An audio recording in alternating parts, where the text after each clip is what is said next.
Hi guys, we are going to go over some of the basics for using the Outlook calendar.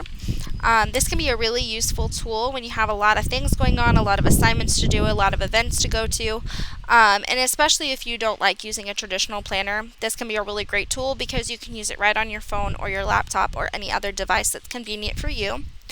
So to get to the Outlook calendar, you're just going to log into your Panther Mail account. And this should be the page that comes up. To get to the calendar, you're just going to click on All Apps. And the calendar will probably be your first app that's displayed on the page. So go ahead and click on that.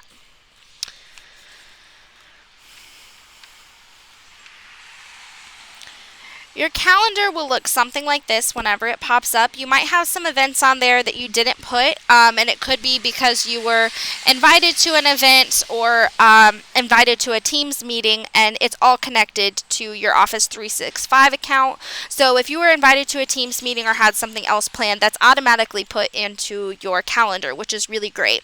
So we're just going to go over some of the basics for how to use the Outlook calendar. We're going to talk about how to add and remove events, how to set reminders, how to repeat events, how to show yourself as busy or free during events, how to add and remove different calendars, and how to add holidays and school schedules. So first we'll talk about how to add an event. You can either do it with this tab up here, or you can actually click on a particular day that you're wanting to add an event. To search through the different months, there's different ways you can do it. Obviously, you can either click here and go to a specific month right here. You can go through the months with these up and down arrows here, or you can use the arrows over here to do the same. If you want to create an event, you can click New Event. It'll automatically put today's date, and then it'll give you all of these options and all of these details to put in for your event. What we're going to do is go ahead and click on a specific day over here. We'll go ahead and say next Monday.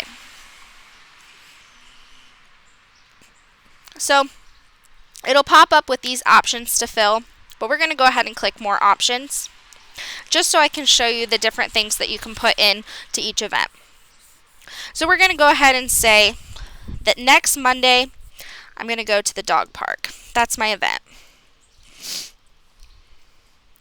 I can invite people to go with me to the dog park.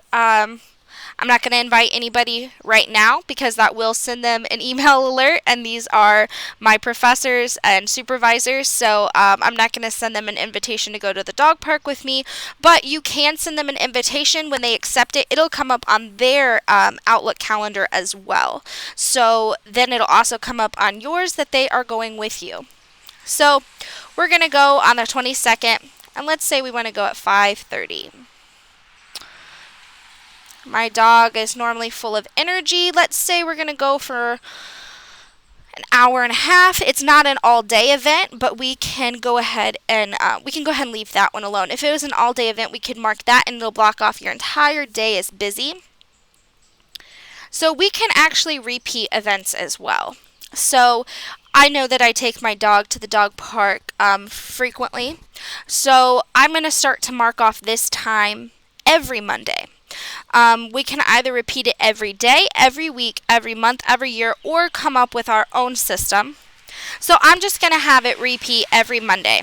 Every Monday, I want it to be in my calendar that I'm taking my dog to the dog park from 5:30 to 7. I want that time to be set.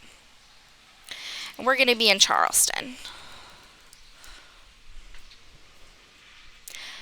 I'm going to add a description just so that I have some information in there, but I just want to put, remember to bring dog treats.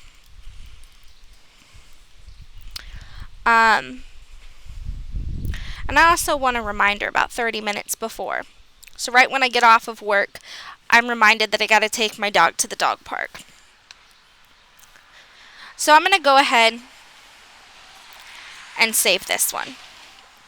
So that way it comes up every Monday. I've got it set in my schedule that I'll be at the dog park at that time.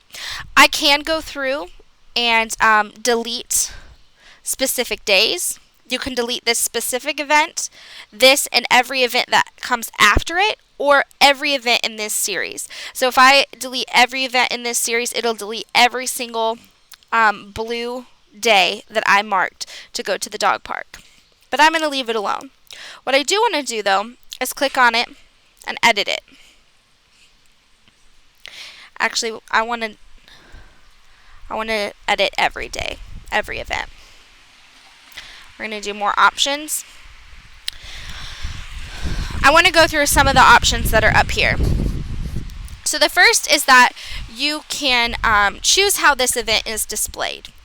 So that way, if other people see this event, or if you see this event yourself, you'll know how it's being displayed and whether or not you'll be busy. And I say that because even though something's on your schedule, it doesn't mean that you are not accessible at that time. So maybe if you're going through your schedule to see real quick when you could take a phone call, if it's blocked out a solid blue, you'll see that and know that you can't take phone calls, you'll be at work, you'll be busy. But if it's tentative, you might be able to recognize that and say, okay, I can call the doctor at that time, but I'll be at the dog park, so I'll be a little bit distracted, or I'll be in a new location. So you can go through and you can change how these are seen, and you can make that private or not private, so that way if other people have access to this event, they might be able to see that you are available for a phone call, or you can make it private so that they can't see the times that you're available. We'll go ahead and keep that as tentative. The other thing I want to show you is this category. So you can actually set different categories. You can choose what color you want to represent different events. So blue events, for instance, could be my events that are related to work. So if I'm at work or if I have to go out of town for work, I will have all of those events set as blue. Green can be everything that's related to school if I have to go to an event for school.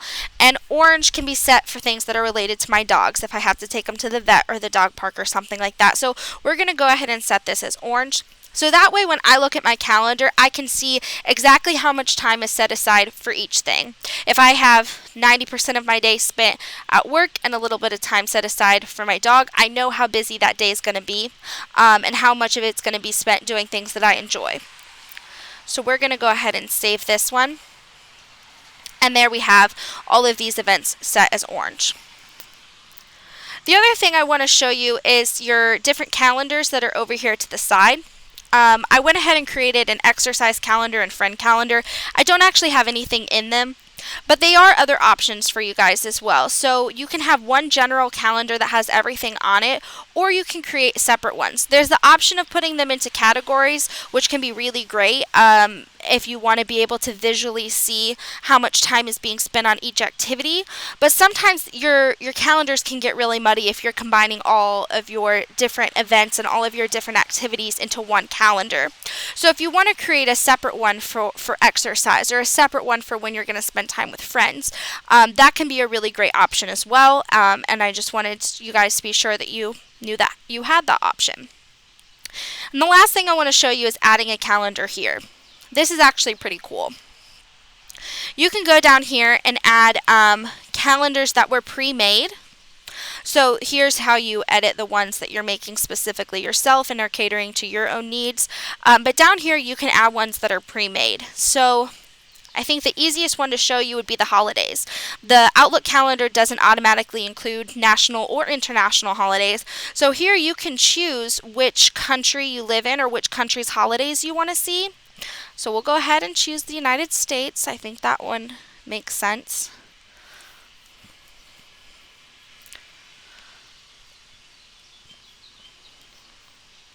And then when we go back, we can see here that different holidays have been added in. Juneteenth, Father's Day, Independence Day, all of those are added. Something else, and I'm not a sports person, but I think that this is a cool option, and this might be an example of a time that you want a separate calendar for this. But let's say we want to see the football schedule. We want to see the Kansas City Chiefs. And it might not show anything right now since Corona has gotten our sports schedules a little crazy. Let's see if it's got anything for us. Doesn't look like we got anything with that right now. Let's add another one. Let's see what else we can do.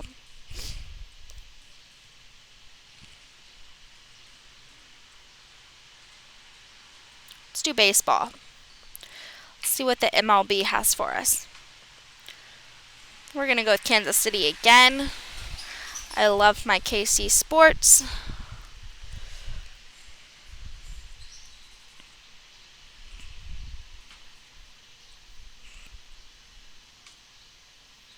And there we go. You can see all of the days that Kansas City is busy with sports. It took it away there for a minute, but that is another option that you guys have. I do hope that this tutorial has been helpful, and I hope that you guys learned something through this, and that this is a resource that you guys can use moving forward to help stay organized and maybe ease your stress a little bit.